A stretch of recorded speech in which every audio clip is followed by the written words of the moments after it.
بسم الله الرحمن الرحيم.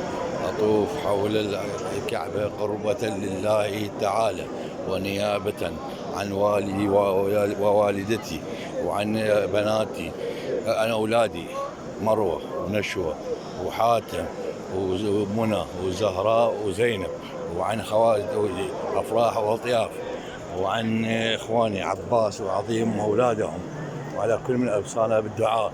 اللهم يستر عليهم ويعطيهم الصحة والعافية ويستر على عوائلهم بعقاد الكعبة المشرفة يا رب العظيم. يا الله، اللهم اشف أمي وطيبها يا رب، خليها تمشي بعزتك بحق هاي الكعبة الشريفة يا رب يا رب يا رب. أنت ونعمة قادر تعلم حاجتي يا رب. اللهم استر علي واستر رعايتي واستر على كل من أوصانا بالدعاء، واحفظهم وارزقهم واعطيهم الصحة والعافية يا رب العظيم. يا الله، أطوفون حول الكعبة نيابة عن كل من أوصانا بالدعاء والطوفان يا رب العظيم. يا الله.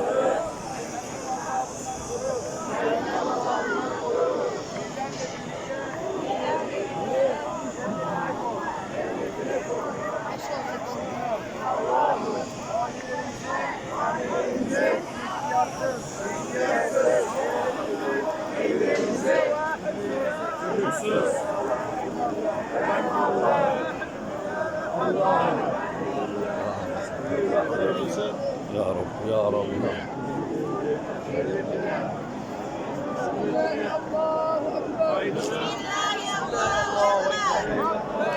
ربنا آتنا في الدنيا حسنة وفي الآخرة حسنة وقنا عذاب النار وأدخلنا الجنة مع الأبرار. يا الله. بسم الله الرحمن الرحيم. يا الله يا الله. اللهم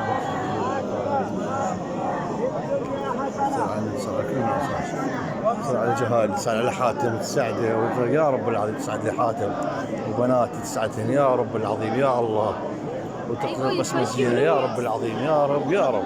هذا كله تسعد بناتي وتفرح بهم يا رب العظيم. هذا مقام الصلاة. مقام ابراهيم، هذا مقام ابراهيم يا رب يا رب. هذاك حج اسماعيل يا رب يا رب. يا عزيز يا الله